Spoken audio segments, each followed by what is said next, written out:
Well, good afternoon and welcome. I'm Paige Sharp. I'm our Director of Development and Talent here at the Springfield Area Chamber of Commerce. And I want to thank you guys for joining us for our third in our quarterly Lunchvox series. This Lunchvox, we're going to be talking about the world of work, from endings to new beginnings and everything in between. A special thank you to our 2021 Lunchvox sponsor, Chamber of Construction. Though they weren't able to join us today, I do have a message from them. So on behalf of Chamber of Construction, we welcome you to this session of Lunchvox. Since 1955, Chambers Construction has been dedicated to building what's important in people's lives, whether that be small tenant improvement or large-scale new construction build. We are proud to support the Lunchvox series, helping to build up our local business and community. We hope you enjoy today's session. As a reminder, this meeting is being recorded, and the recording will be sent out to you, all of our registrants, and will be made available on the Chamber's YouTube channel. During today's presentation, please keep your audio muted unless we call on you to ask your question. If you have questions, please put them in the chat box. And if you're able to keep your video on during the presentation, we encourage you to do so. So without further ado, it's my pleasure to welcome today's speaker, Deborah Mersino, Principal Consultant of Mersino Consulting. Before founding Mersino Consulting in Vancouver, Washington, Deborah served as the Chief Marketing and Experience Officer at Oregon Community Credit Union right here in our backyard. She boasts more than 25 years of executive business experience, with 7 years of that directly in the C-suite, and she's now certified in the Table Group methodologies and practices, including its latest Working Genius productivity tool. Mersino Consulting serves presidents, CEOs, and executive directors and their teams in achieving ambitious results through leadership consulting and executive coaching services. We are so thrilled to have Deborah here today, and we really hope you enjoy her presentation. So with that, Deborah, welcome. I am delighted to be here.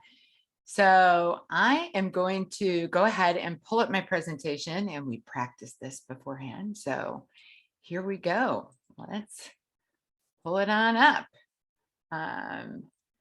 Hopefully everyone can see that. Welcome to the new world of work. I'm going to start off with kind of a crazy question. I would like to know how many of you have binge watched an entire show during the last 18 months. Okay, kind of raise your hand if you're not embarrassed by that. How many of you would admit to binge watching more than 5 shows this pandemic? You know, we got a whole year and a half. No, I think we've had some good ones to choose from. We've had the we've got The Crown, we've got Ozark, we've had Schitt's Creek. Now, for me, the reason I'm asking is because it wasn't very long ago that I found myself very late at night watching a very bad baking show, and I was just very not impressed at all. And the very next day, I happened to stumble upon a great TED Talk by Adam Grant. And Adam is a Wharton organizational psychologist, and he hates to waste time. This gentleman hates wasting time so much that he actually has a to-don't list. And he does not scroll on social media. He does not look at his phone while he's in bed. And he does not even turn on the TV unless he knows exactly what he's going to watch. But last year, as he mentioned in this TED Talk, he found himself breaking all of these rules and more. So he was staying up way past midnight. He was doom scrolling, and he was regularly playing Scrabble, Words with Friends. And he found himself binge watching entire seasons of shows that he admittedly said were not even that good. So as you can imagine, I felt a kinship with some of this, and he was speaking a little bit to my soul. He said he would often wake up the next morning after one of these binges and say, I swear tonight I'm going to be in bed by 10. And the next night would go on, and he would do the same thing week after week. And so he, as you know, this guy has studied motivation for his entire career. And so, it was bugging him that he could not explain his own behavior. So, he wasn't depressed, as he said, he had hope. He wasn't, burnout, he had energy. And like me, he wasn't especially lonely. He had a family. So what was going on? What was this feeling that he had? What was this kind of, aimless, kind of joyless feeling that he had? Well, then he remembered that there was a word that could describe what he was feeling. And it was actually coined by a sociologist named Corey Keyes, and it was languishing. And languishing is that sense of kind of stagnation or emptiness. And the way he described it is, it feels like you're kind of just muddling through your days, looking through life like it's a foggy windshield. And it's becoming kind of the dominant emotion of 2021. Now, this doesn't mean that this is how you feel every single day. And maybe you're lucky. Maybe you're not feeling it as, some are. But I'm just curious, how many of you perhaps have felt a feeling of languishing just a little bit? Raise your hand. Has anyone felt it a little bit? Yeah. So one of the reasons that it's important for us to understand this is, I know that I felt it. And even though it's not unique to the pandemic, it's part of the human condition. And 2 decades of research show that it really can impact our motivation. And so this is how we're going to be talking about how this connects to work and to your businesses. When it impacts our motivation and our drive, it can disrupt it. And so I'm going to ask you, it can impact us, have you felt days as a leader when you feel less motivated than you think you should have felt? Has it seemed harder? Do you kind of harass yourself when you feel like, even though you have circumstances? So, there's banks and, they've dealt with PPP loans. They were working around the clock, 70-hour weeks. And yet you feel like you just have to buck it up. If you're a nonprofit, you're dealing with, having to do more with less. How are you going to get those donations? But you're just pushing yourself and pushing yourself. Do you find yourself feeling kind of this unease and then almost a little bit of irritability? And then you just end up feeling kind of this overall yuck. And then as a leader, you find you almost have to turn into this kind of pull myself together. I'm a leader. I need to set the vision. I need to be positive. And you turn yourself almost into this, what's called toxic positivity. That's not good either.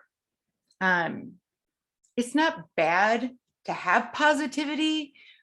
In fact, I have positivity as one of my top 5 strength finder strengths. But one thing to be aware of is, languishing to toxic positivity is a bad route to take. It's most important to be real. Staff don't like toxic positivity. So it's just a really tough time that we're all in. So last slide on TV shows. Anyone that may have watched Ted Lasso, he's known, this is a TV show on Apple, he's known for positivity. But anyone that made it to the end of season 2 knows there's something brewing even with him underneath. We all are real. Now, here's the kicker. We spend 80% of our lives at work. That's a lot of time. It's a lot of time. So here's your first takeaways. Just become aware of languishing. Just notice it in yourself and just be a little bit more compassionate with yourself. All right? Just be aware of it. You have been through a lot. If we look back on this period of time in history, when they look back on this period of time, you've been through a lot as a leader. So just be compassionate.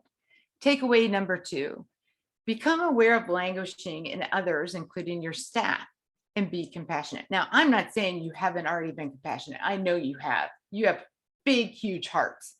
I'm talking about become aware that it impacts motivation, okay? That this is a feeling that is threaded throughout, and it's actually just sitting there, and just have some compassion around that. All right? So that's just something to be aware of. So what effect is languishing having on our organizations? Now, you've all heard about the Great Resignation. In fact, I think when it first came out, people were like, yeah, this is overblown, right? I think even I had that initially. Gallup came out and they said, 48% of employees are searching for new opportunities. 38% are going to make a change in the next 6 months. Well, I don't think anyone immediately saw those things happening. And so they're like, this is a little much. But then Microsoft had a survey of 30,000 and they were like, 41% are considering quitting. And that number jumps to 54% for Gen Z. And they're like, whoa, those are some pretty big numbers. But still, it was all kind of future oriented. But still, nonetheless, we should be paying attention to it. But what's really happening? What are we seeing? We know that the Harvard Business Review shows that between 30 and 45-year-olds, there is a 20% higher resignation rate than just a year ago. I mean, that is significant. So it may not be 50%, but even if you think about people that are considering quitting, their motivation rates, what are they thinking in terms of engagement? So this slide has a ton of text. I normally never do this, but I figure you may have this for later on and want to look at it. I'm going to go through it very, very quickly. So what are the reasons? They thought about it. They thought about the time when they were at home. They started to think about their work situation. They cited stress and burnout. They talked about their dissatisfaction and fear with their employer actions. Some of them came to terms with two-income households, the realities of it. Some started their dream business. That's what I did. And some finally had it with toxic narcissistic managers. Now, here's an important thing. I don't think y'all have toxic narcissistic managers at your places of work. I also don't think that you took actions that were heartless. It's really, really important. Oh, and there's one other one. A third stated concerns with personal safety and having to return to on-site positions while the pandemic still rages. So one thing that's important, if you are, though, having important difficulty with resignations and turnover and hiring, as many are on the West Coast and throughout the nation, if you are having some of these difficult, maybe you're even being ghosted with new hires, one thing to keep in mind is that these perceptions, all right, the perceptions that people are having are important to pay attention to. And it's important to know what the proper antidote is. Okay.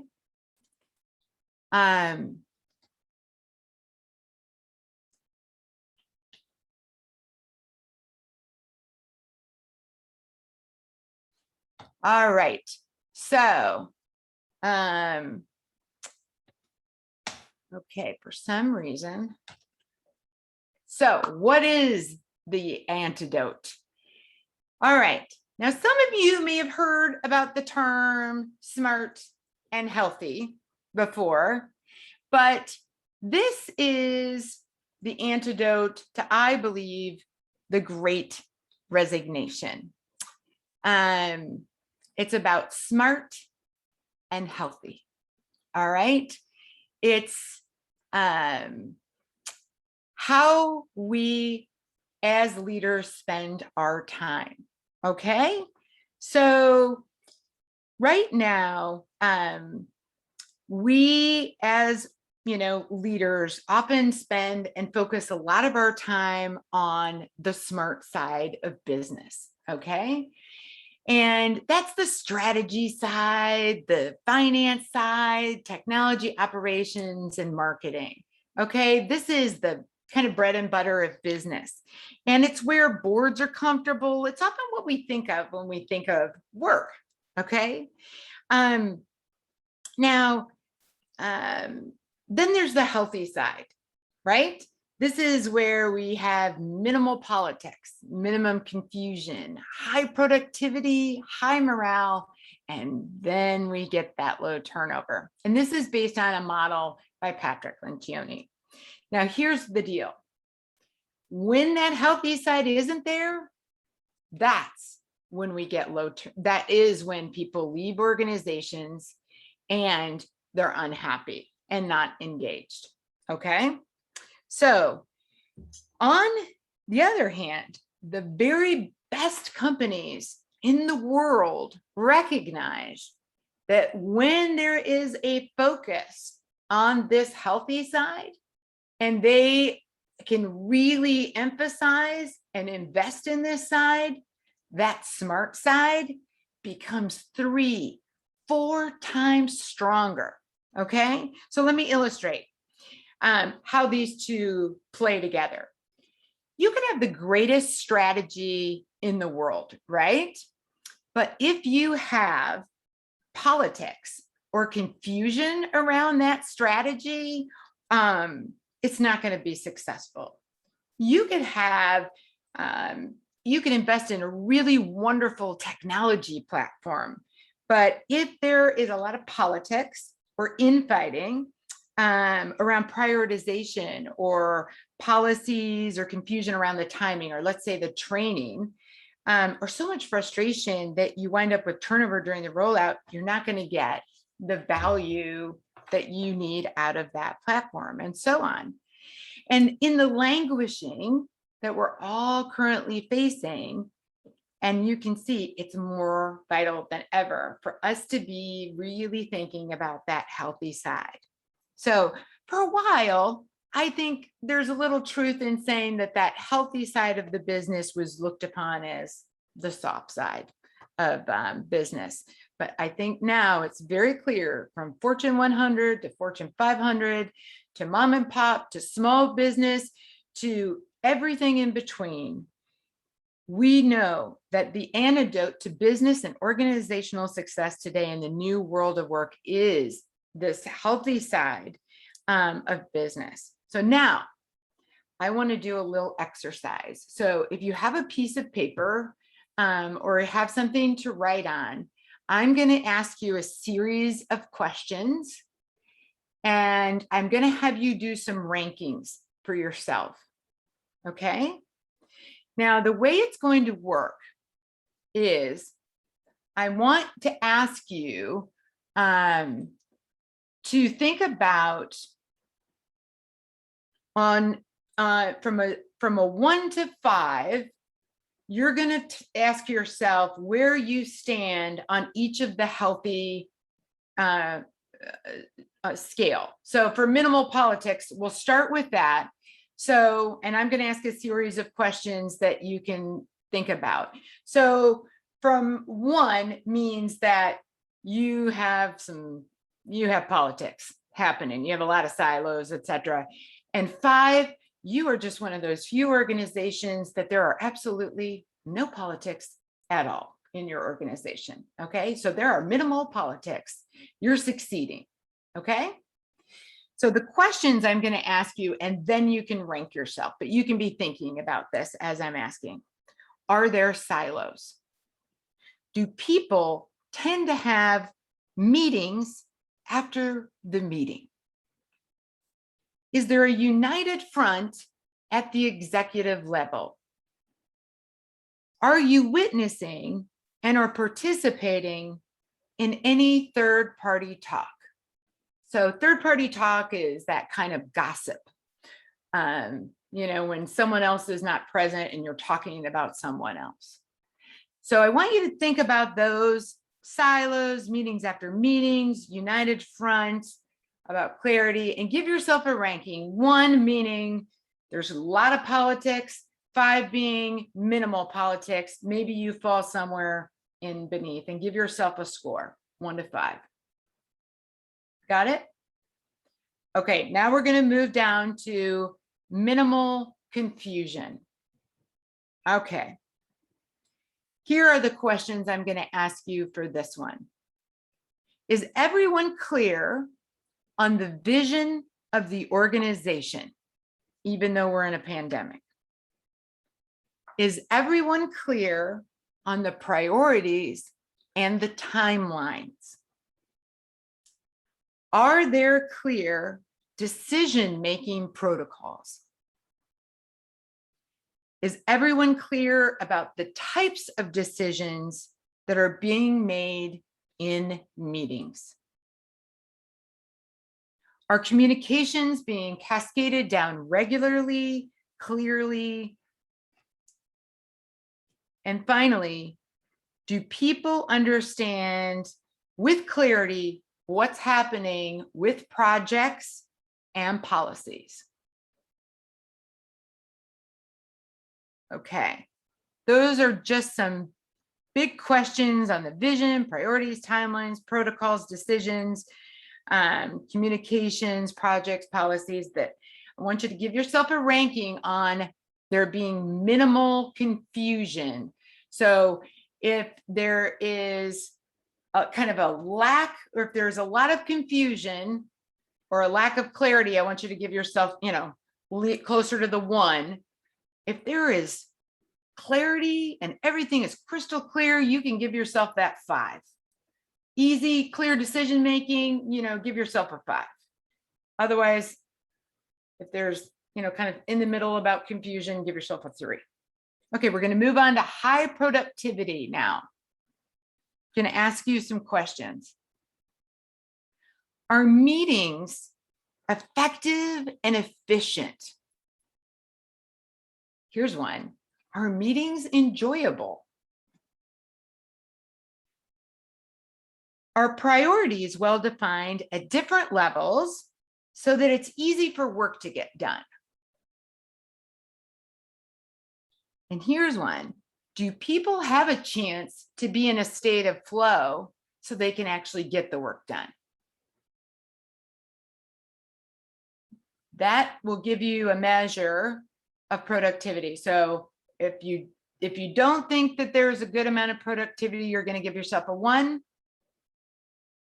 If you do think that there's an opportunity, you're going to give yourself the 5. Okay. All righty. Finally, we're going to move to morale. This is one that might be a little bit trickier because we've talked about, languishing, being in there and impacting. But there are also 3 important questions that always impact morale. Do you feel like people feel seen and valued by their managers? Now, I know you can't answer for everybody, but you're going to have to take your best guess. Do you feel that people are seen and valued for the most part by their managers? The second question, do you feel like they're feeling connected to a greater purpose at the organization? Does everyone know what the purpose is? And do they feel personally connected in their roles to that purpose? And the last question, do you feel like their work is being measured in a way that's meaningful to them? These are the things that lead to high morale. So 1, if you feel like these things might not be taking place. 5, yeah, we're knocking those things out of the park.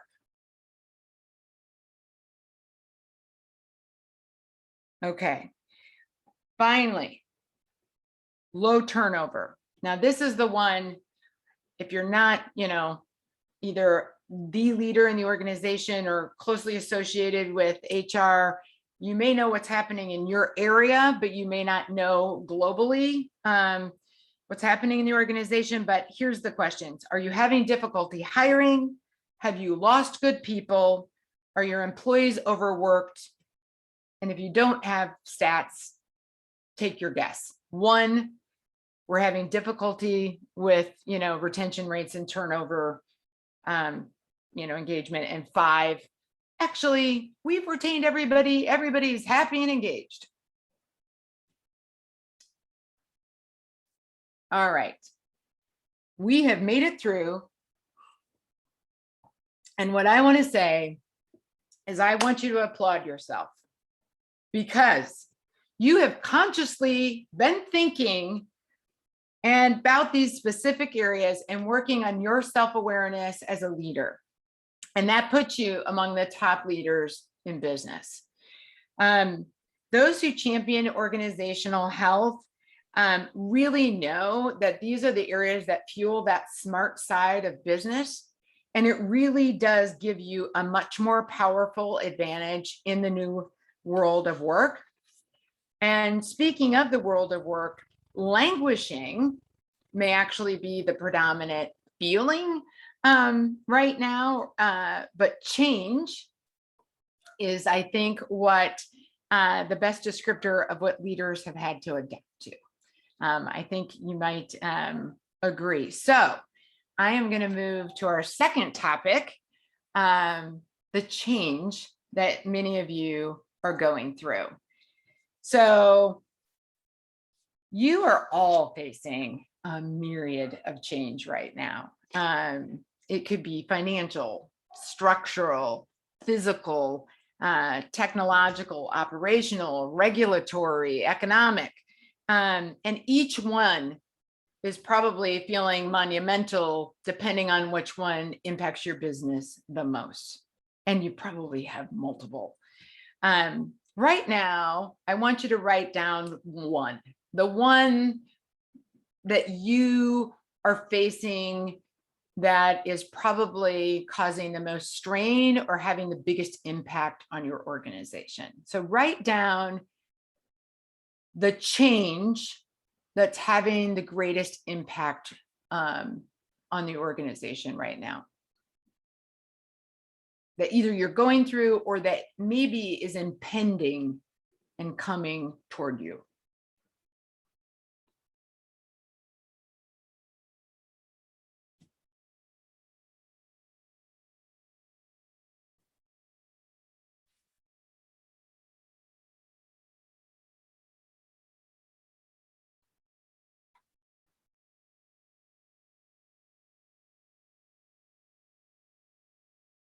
Okay. All right. So one area that I know can be challenging for us all as leaders is learning how to gauge perceptions of staff as we are going through transitions, as we enter into them, as we go through them, and then as we are coming out of them. And so we're going to talk about leading through change. There are so many, excellent change management models, but the one that I'm excited to kind of talk you through to today is from a gentleman named William Bridges. And the reason I love this model is because it starts with endings. And I think that endings are something that we actually don't talk enough about when we're facing changes. And I think it's quite fascinating and useful for us to do this. He actually came up with this model, and he said that change is external, but transitions are actually what's internal. And there, when I learned about this model from the Table Group as part of my Kappa Pro education, they talked about that, endings are often associated with 2 4-letter words, fear and loss. And we as leaders tend to get really excited about the change. and we're ready, for that new beginning. And we're like, let's go. And we get, our positivity on, and we forget that even if the change is good, and that the old is bad, it does sometimes involve loss. So what I'd like to do is use an example to illustrate. But before I get to that example, what I'd like to do after this session is I'm going to walk through an example, but I'm hoping that whatever it is that you wrote down, that you go through this model with your change after we're through, okay? Because it's not that difficult. And I think you can easily think through this model pretty simply on your own as a leader and think about it in a different way. So the one I'm going to illustrate to you, so that's your homework. The one I'm going to talk about right now is the context of having workers come back to the office, simply because I think it's something universal that a lot of people can relate to. What would that change mean to employees? And what type of losses may some of them feel? It's not to make that bad. A lot of us need to have that happen, but just to help people understand how leaders can do this well. And right now we know that there's a disconnect. So here's the disconnect. 55% of employees prefer working remotely at least 3 days of the week. 68% of executives think employees should be in the office at least 3 days a week to maintain a strong company culture. Okay, so we know that there's a disconnect, but what's a company to do? So regardless of the strategy, I work with companies that are having 100% come back. I have companies that are like 50-50, companies 3 days a week in the office, 4 days of the week. It really doesn't matter what the strategy is. What matters is how you handle the transition. So let's first talk about endings. Okay, we're going to talk about endings. There are, like I said, we need to first talk about what happens with loss. We need to address what are people potentially giving up when they're leaving home and coming back into the office. It can look a lot of ways. Okay, I'm going to talk just about some of them.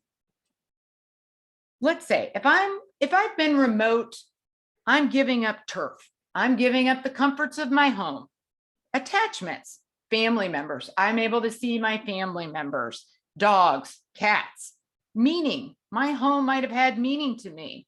It felt safe to some, maybe from a health perspective. Control. I had more control when I was at home. Home cooked meals. I didn't used to shower until an hour before any meeting. Future. I might feel nervous that I'm ever going to be able to work from home again.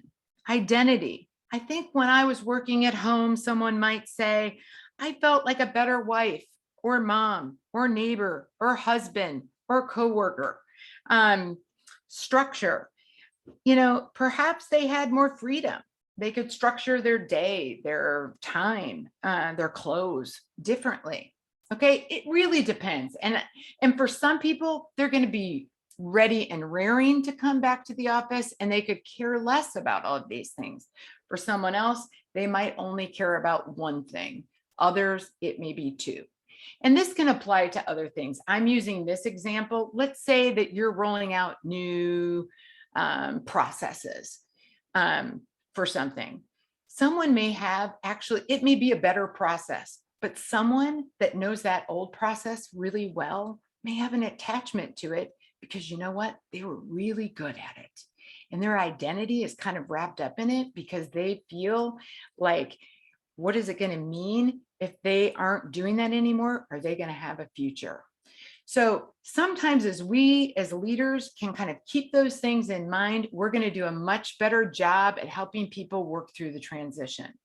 So what happens next? Response. We have 4 potential responses. We can restore, replace, redesign, or relinquish. So in the case of remote, we just may not be able to give it to them 100% of the time. That just may not be, we may not be able to restore it. Maybe some places can. That's completely up to the unique employer to decide what they want to restore. Replace. Do you want to replace some? Maybe you want to replace some of that structure. Let them dress a little differently, give them some more freedom, flexibility around start times. That's up to the leaders of the organization. Redesign. You know, you can redesign offices that allow for a little bit more individuality. Maybe not. Maybe for hoteling, maybe that's not possible. Relinquish. Sometimes you just can't have any change and you have to relinquish that loss and people have to move on. Okay. So you have to relinquish and they have to relinquish and move on. So those are the choices, but you do have a choice in how you respond as a leader to those losses. All right. And finally comes the ceremony. It's so funny. I look at the camera, but I'm also looking at you over here, your individual faces. So a ceremony is actually something that's very unique and I highly recommend. It actually, just like with any loss, you know, there's a funeral for the loss.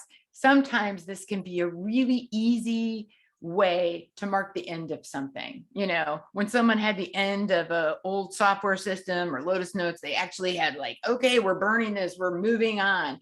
And, you know, then you celebrate the new beginning. Sometimes it can be cathartic and helpful. It's good to acknowledge it. So let's say that you are having, in this case, everyone come back to the office full time. You may want to mark it. Have people share stories at that celebration about maybe what they liked most about working from home at that ceremony and what they're going to miss. But then you can say goodbye to it, have them wear pajamas, whatever it is. Just, or, you know, if it's more formal than that, just what they're going to miss and then move on past the ceremony and then it's over. It just allows people to process the ending a little bit easier and allows them to move into the neutral zone. All right. It allows them to move from that ending into the neutral zone. People need to have the ending so that they can move into the neutral zone. Does that make sense? Kind of nod your head if it makes sense. Okay. Now this is where it gets a little tricky. Because again, we're anxious, we're ready. All right, already. You know, can we just move on? We're impatient. I know I get impatient. I'm like, let's go, let's move. I'm an activator. I'm like, let's get on with the new beginning already. But here's the thing. People respond in one of four ways. They start lobbying for the old way, and you get tired of those people. People can leave the organization for the wrong reason because we haven't clarified what the real reason is. They can quit and stay. We can't stand that, right? Or they embrace what it is that we want. So here's what we need to do. We want to We it, get that training going, protect people from a lot of change. Too much change at once we know is bad. We want to really help them out. And so what do we do in this neutral zone? We want to do some critical things. The 4 P's and 2 C's. We want to remind them of the purpose of the change. You know, why are we having everyone come back? You know, what's the purpose? We want to establish a picture. And again, this is not when we like overly rah-rah. If it's, you know, if it feels too fake, if we're like changing something or we're moving to something that we're really passionate about, well, then you can be super enthusiastic about it. But just remember, authenticity, I hate that word because it's overused, but let's just be real leaders, okay? It goes a long way, particularly with younger generations. Plan. This is where a lot of times it falls down because we have been planning for so long, and we're going to talk about this in the marathon effect. We've been planning for so long that we forget we're so far ahead that other people haven't been communicated to as much as we think they have. And we just don't share the plans enough. And so we think they've been communicated to ad nauseum when in fact, they actually haven't been communicated to enough. And finally, help people understand their part in the change. How can they help bring the vision and the plan to life and that picture to life? So, and then finally, care and concern, which I know you're all very good at. You just have to bring that to the mix. Help them with that languishing, help them through the change. That's also an important part. Now, I just mentioned the neutral zone. That's what's going to help us get to the new beginnings. It's what's going to help us get through the whole thing. And there is something called the marathon effect. Now, I know many of you have perhaps studied this, or maybe you've never heard about it, but given that I know that you've heard of marathons before, you know that the elite runners are at the very front, and the everyday joggers maybe at the back that might only go to mile 6 and run a 10K. They're at the back, and they might not even get to the starting line for 20 minutes. I've been there. So if you think about yourself, you're an executive and you're at the front, you've been talking about your plans forever.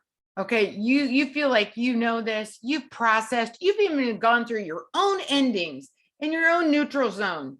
You've done all of this and you're familiar with it. And so by the time, you start communicating, sometimes you're at like mile, 10, okay, before your staff is even at the starting point, or mile 3.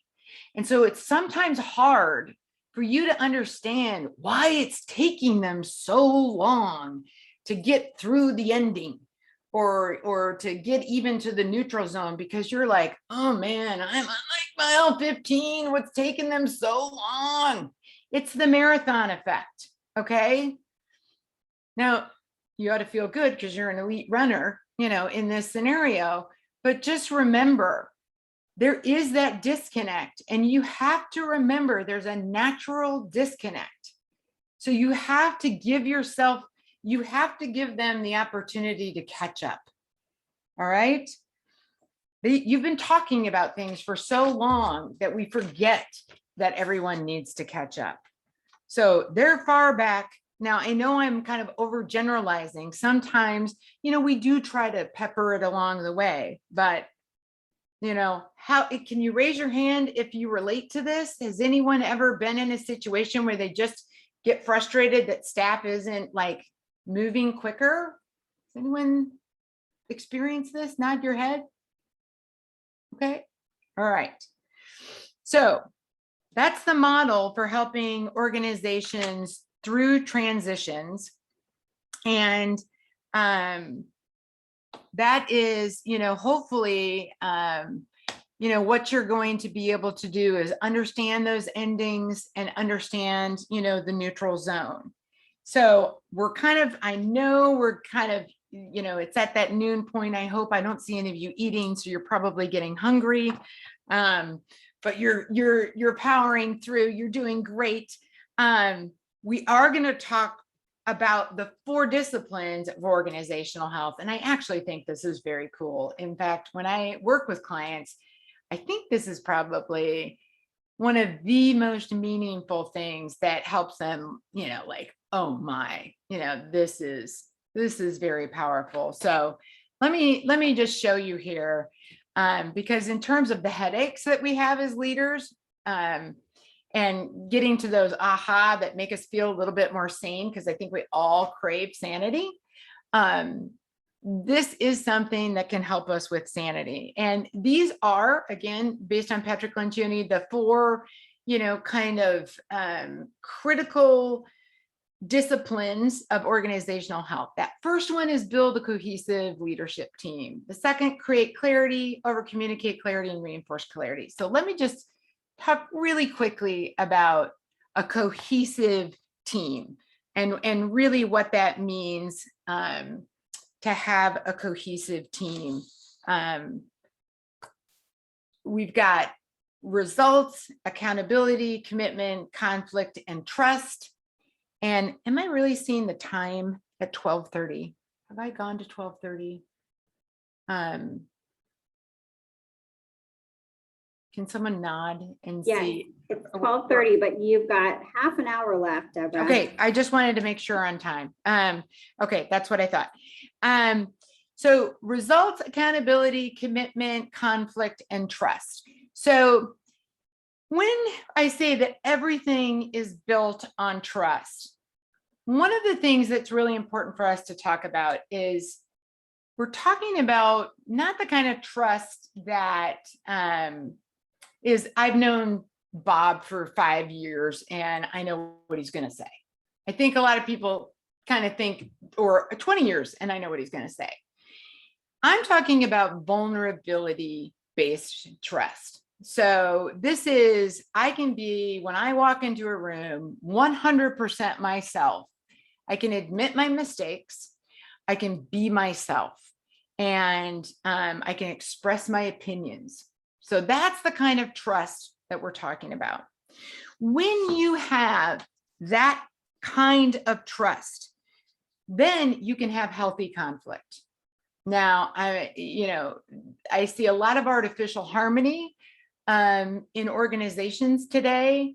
When you talk about a conflict continuum, when you have true trust, you can have actual healthy conflict, because when you have trust, then conflict is just the pursuit of truth. When you don't have trust, conflict is politics. So think about that. When you don't have trust, conflict becomes politics. Now, when you're just pursuing truth, then you're arguing like in terms of what's best for the company. There's no one takes offense, because you have this trust with each other. You have that kind of trust with one another. So when you have that healthy conflict, then you can, everyone is weighing in, you can get to real commitments, and everyone has buy-in because they've all participated. And when you get that kind of buy-in and commitment and decisions are made, then peers can hold each other accountable and you get outstanding results. That's what builds a cohesive team. Now, there are assessments that can measure, get baselines on where teams actually stand on this kind of cohesion. And sometimes people are like, we're doing pretty good. And other times they're a little surprised at how they're doing. A lot of people think we just need better accountability. That's usually what everyone says. And they don't realize that there's a lot of things that lead to accountability. So that's the first one. The second one, clarity. So clarity really comes from 6 critical questions that organizations answer. And it really helps organizations get that alignment at the top, and it breaks down silos, talks about prioritization, strategic anchors, purpose, and really an understanding of what's most important right now. And what's really interesting is one of my favorite things to ask leaders is that question. What's the one most important thing that this organization needs to focus on right now? And when you ask an executive team or the leaders of an organization that question, it's a very interesting exercise to have answered. But once you get clarity on some of these issues and decision making, it's amazing how you start to be able to get greater alignment, and how that also helps with organizational health. Now, over communicating, I think is, we talked about it before. We talked about chief reminding officer, plans, timing, channels, constant communication, the whole people need to hear things 7 times, different executives, same message, continuous reinforcement. It's all about, clarity, transitions. The reinforcing clarity to human systems, this is around everything from meetings. There's a way to hold meetings in an entirely new way that makes people's lives better. This is probably the thing I get thanked for the most. But it's also about the clarity in decision makings. It's about, let's say you have values. You have 3 values. Are you using those values to hire and fire? Are you using them as a guide to your corporate giving?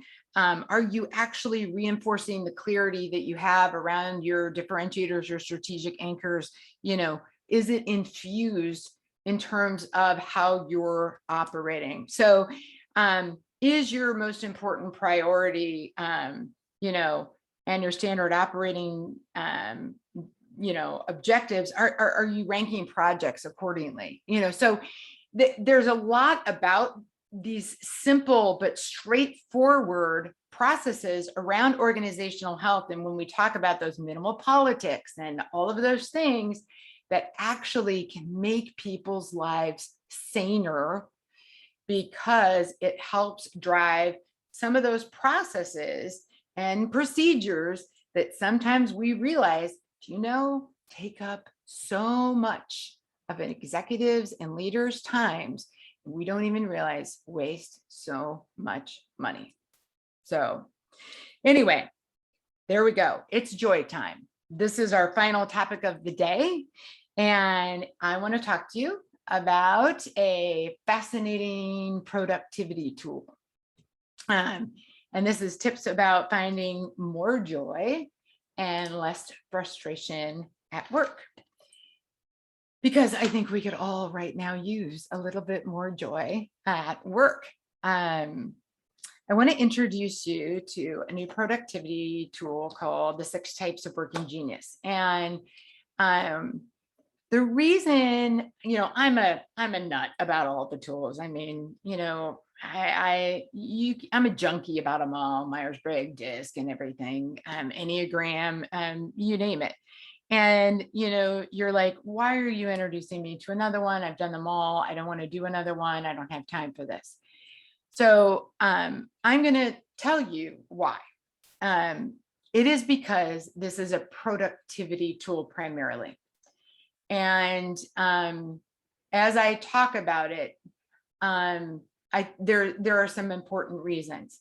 It's because it's not only a productivity tool, it also infuses joy into the workplace. And given that we're languishing, and given that we can use efficiency, between those two, I'm sold. And I have seen it with my very eyes, not only benefit, but actually save some serious money for organizations. So I am going to talk about it. So here are the 6 types of working genius. There are wonder, invention, discernment, galvanizing, enablement, and tenacity. And each person has 2 working geniuses, 2 working competencies, and 2 working frustrations. So if you think about it, you have 2 that you are naturally adept at and strong, and they also happen to bring you great joy. All right. They just fill you up when you are engaged in things like this. Then you have 2 that you're pretty good at, and they bring you joy, not as much as your working geniuses. And then you have 2 that you're probably not that great at. And, if you had to do them 24/7, you would be very frustrated. Okay. This is the way it works. I'm going to go through the 6. And as you're reading them, I want you to ask yourself, there's an assessment to do this, but I want you to just ask yourself, is this me? Is this me? Okay, here's the first one, wonder. People with the genius of wonder love to speculate and question. They ask, why are things the way they are? Is there a better way? They imagine greater possibilities. These are the people that I think are like, they're always pointing out problems. So sometimes they actually annoy people because they're like, this could be better.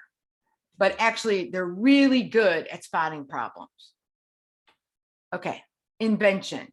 Give these people a whiteboard and they're happy. They get joy from taking ideas and brainstorming solutions. They're innovators. They love innovating from scratch, and they're creative. Okay, inventors. Discernment. They have the ability to look at an idea and they're like, this is a good idea. This idea needs work. They see patterns. They give great feedback. They have good gut instincts. Galvanizers. These people just know how to get people moving. They push people out of their comfort zone. They know how to rally people around a decision and get them moving in the right direction.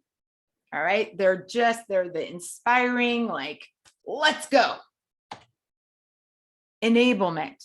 These are sometimes the MVP of a team. They know when to help, how to help. They can flex when that needs to happen. If you have a person with enablement on your team, you are so lucky because they get it done. They're people oriented. They just know how to move things into the first stages of implementation and get work done. And finally, tenacity. These are the people that love to check things off a list and get it done. They figure out how to cross the finish line. They're not so much responding to the emotional appeal of a galvanizer. They just love to check off the boxes and get work done. All right. So when we think about work and figuring out how we are going to get our work done, I want you to think about, are there aspects of those 6 that bring you the most joy? Were there 2 that like, and here they are again, here they are. Were there 2 that kind of described, these bring me joy? And are there 2 that were like, oh my gosh, if I had to do that all day? There's some people that look at a blank piece of paper and they're like, if I had to do that all day, that would just drive me nuts. The reason that I bring this up is twofold, and we're finishing on right now, is if we can help our employees identify their areas of working genius, help ensure they have an opportunity to use them more, we have a better chance at helping them be more content and joyful. And also, this is a productivity tool. So when you have a team that does this, you can actually create a team map and see what might be missing on a team, because all of these things are needed to get work done. So I once had a team at a large financial institution and on an executive team, and they were going through a crisis. And they were actually missing a critical genius on their team. And I recommended that they actually pull someone in from below that I was doing some executive coaching with to help make a plan for the crisis that they were facing. This person over the weekend created a very detailed plan and ran the crisis project. She was the lead on the project.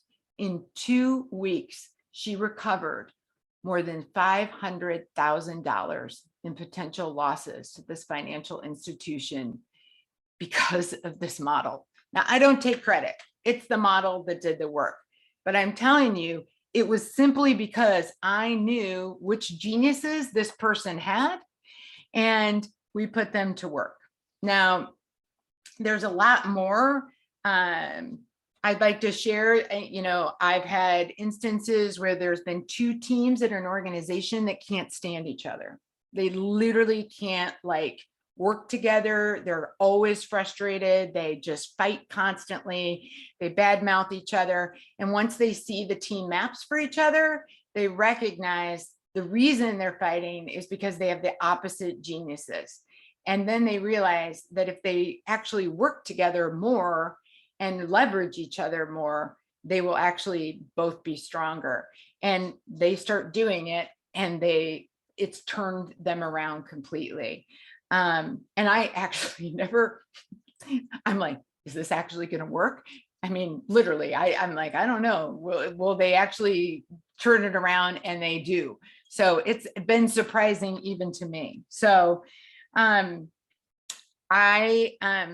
hope that as you have gone through this journey, you are walking away with some insights and have learned a little bit more about yourself and organizational health and how it might be able to inspire you and your organization as you face, this new world of work. And I don't know. And also, please feel free to reach out to me if you, have any questions after the fact. But I really have appreciated and feel really privileged to have been able to be with you today. So let me stop sharing and come back. So that's kind of it for me. Thank you, Deborah.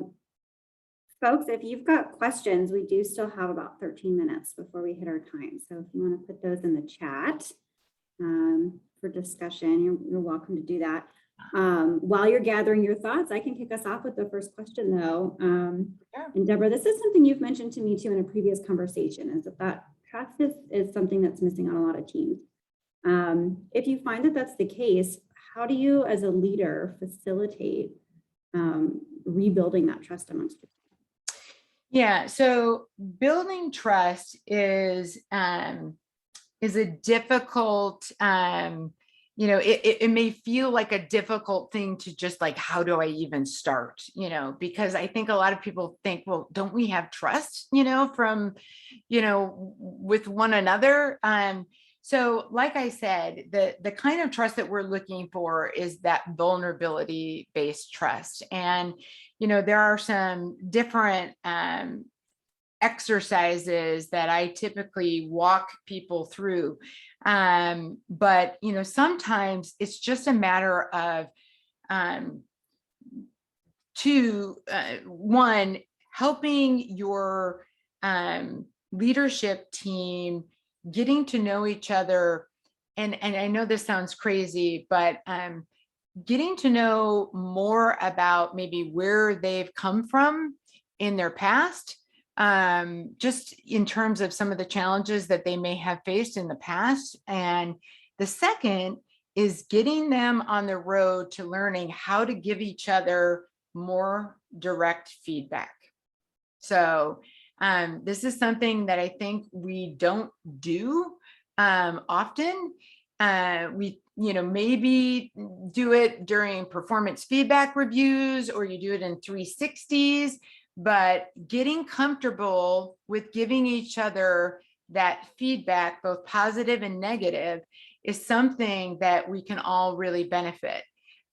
Sometimes it's hard to just do that, without someone helping you along that journey, but it can be so powerful, because that's how we learn what our blind spots are. And sometimes it also feels good to get the positive feedback too. But that's how you start building trust. If no one is telling you, that, you dominate all of our meetings, or I don't hear enough from you, or I just, you're, really, I feel like you sabotage every project that I try to bring forward. These are things that people really feel. And until people start to have real talk with one another, trust doesn't happen.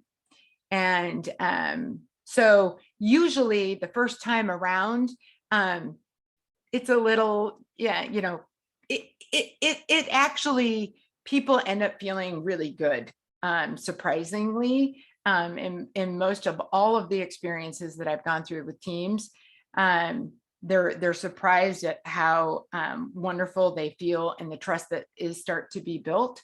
But I do think that really starting to open up with one another is probably the first step to start taking.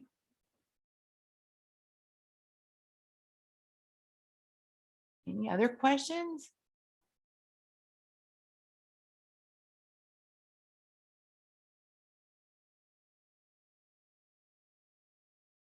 Like, I'm ready for lunch.